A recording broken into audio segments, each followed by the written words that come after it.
Nick in California. Howdy, Nick. Oh man. Hey, what's up, guys? What's up, Matt? I love this show.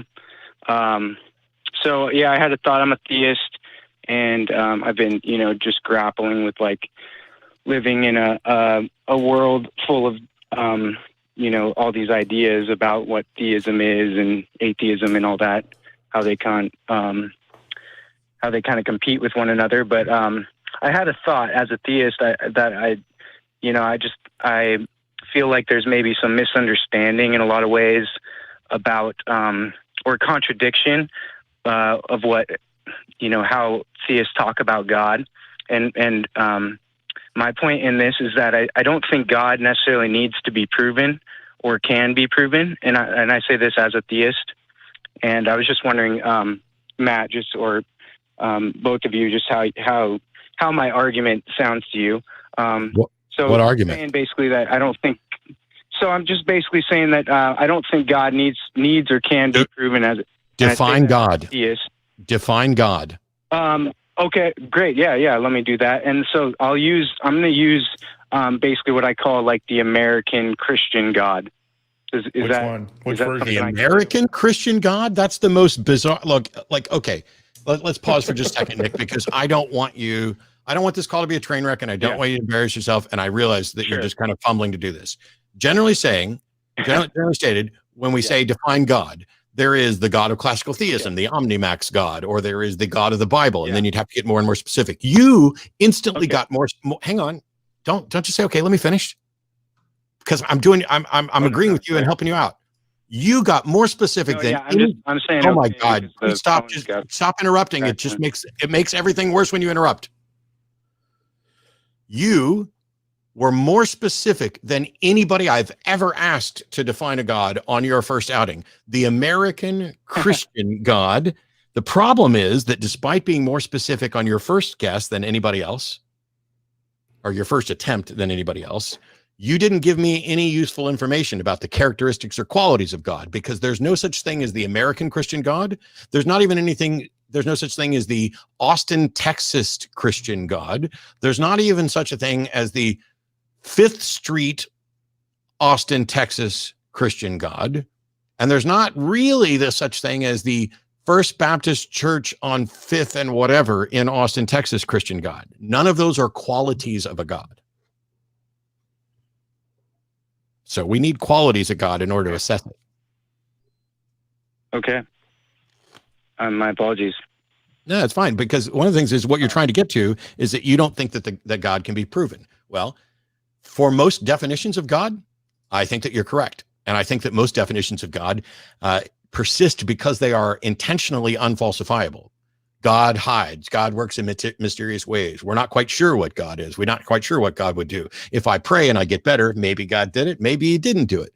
And if that's the case, and if that's your view of God, then you cannot have any good reason to believe that God exists. You are acknowledging that God cannot be proven and cannot be falsified. And that means that you can't have a good reason to believe.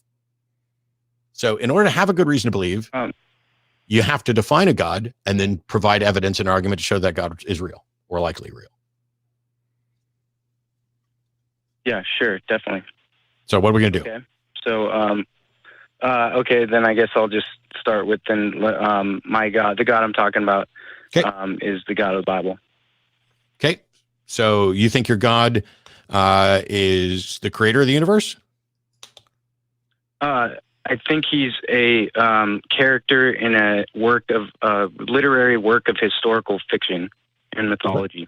Well, then you don't believe he's real. No, I said I don't think he needs to be proven. That's not what I'm asking. I don't think he can. I don't think he can be proven. So what you've just said is that you believe in a God, and you believe that God is a character in historical fiction. Characters in historical fictions aren't real. The God of the Bible. The God of the Bible is a character, a literary character, and literary characters, Nick, are not real. Voldemort is a literary character. And even in historical fiction, when historical fiction uses real people as characters in the novel, that character while it's a representative of the real person, is not the real person in history. So even then, it's not real. That's what I'm saying. I'm saying exactly. No, that's exactly. If he's not real, why believe in him? Fictional character. Well, if he's not real, why believe? I think. I don't know. A lot of people believe, but I don't know why they believe. We're asking you why you believe, Nick. If you if I went to anybody, let me finish this sentence. If I went to anybody and I said, I believe Harry Potter is real, they would look at me like I had grown horns and eyes out of the top of my head. And that's exactly what you're doing. Mm-hmm. Yeah, but I mean, I haven't said why I believe in God, or I know we keep asking. We keep asking. So tell us, why do you believe? Okay, well, my point is that why I believe is because, so I'm saying I don't think this God of the Bible can be proven. Nick, if you don't tell me why you believe, Nick, instead of telling me for the 18th fucking time that you don't think God can be proven, after we keep asking you why you believe, you now have 30 seconds to tell me why you believe, or I'm hanging up. Okay, well, I believe that God is a subject of after death.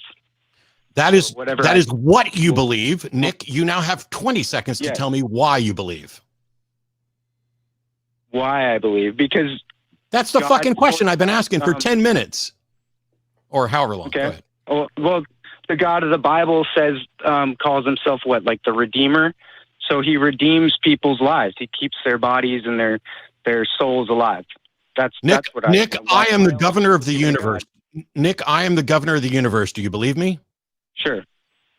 Okay. Well, I'm done with you then. I have no more conversations. As governor of the universe, I am done talking to you. And we drop you. Okay.